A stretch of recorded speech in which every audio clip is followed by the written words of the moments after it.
Hello, Scorpio. Thank you for joining me for your monthly forecast for January. Now, one of your approaches to life is that you tend to be a real sticker. So if there's a passion you have, a relationship, a job that really engages you, you're in for the long term.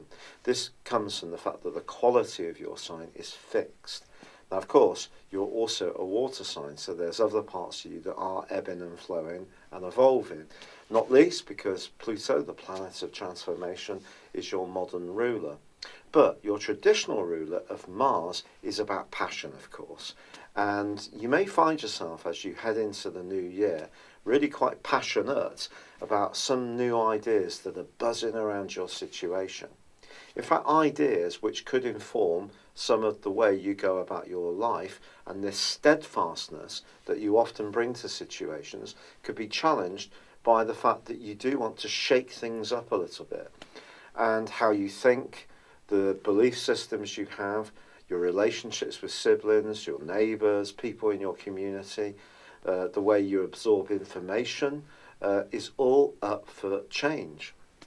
And because you go along in a very stable way for long periods and then can have these massive changes, this could be a period when it does feel that something is ripe for that proverbial change.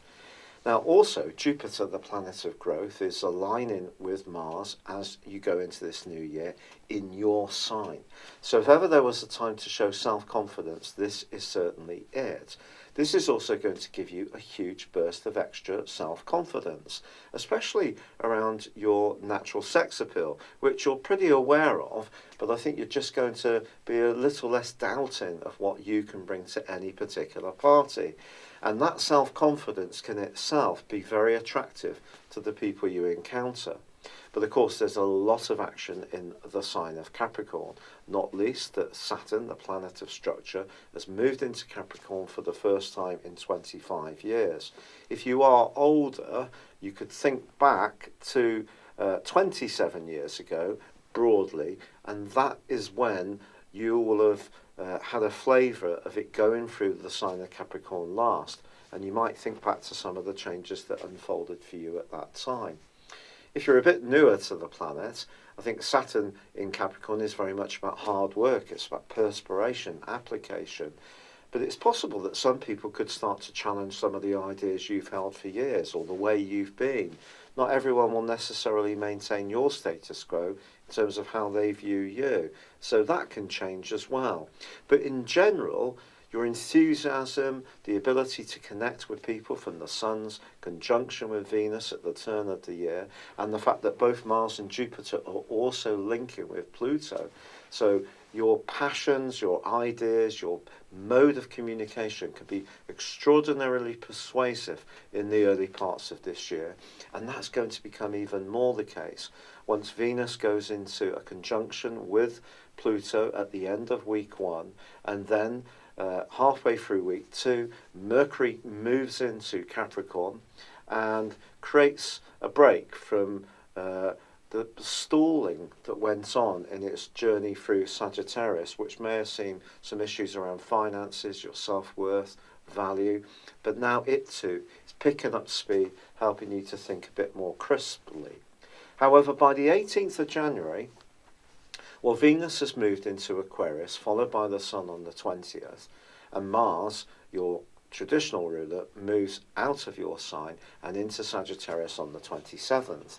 I think this is going to make you more conscious of home-based issues, of emotional matters, of the need to relate in a more tender, nurturing way. It's not so much about ideas, it's more about how things feel. And that's going to be emphasised even more by the total lunar eclipse at the 31st of January, which occurs in the sign of Leo. And your feelings are going to be very close to the surface then. But it links in a bit of a challenging way with Neptune, which is in your sector of romance and creativity and flair. So for the following 6 months, I think you'll need to evolve and change in a way which gives you a meaningful purpose in the way you live in the world at large. Is going to be a big part of your journey. But in the short term, it's ideas, it's passion in the initial parts of this month, and then later on it's more about how things feel, your environment, your emotions, your family, and where you live. It's been a real pleasure being with you. Thank you for joining me. Good luck, and goodbye for now. Hello, thank you so much for watching my video. I'd love you to join me at my Horoscope Ace app. You can find this at www.horoscope-ace.com. You can use it through Android, iOS, Apple or Facebook. Check out your ascendant or your moon sign or download your free birth chart. There's all your favourite videos, plus there are daily, weekly, monthly and yearly horoscopes for general, love, Chinese and Indian astrology. If your passion is tarot, there's my brilliant 3-card money or love tarot readings too. And it's all there at www.horoscope-ace.com. Thank you.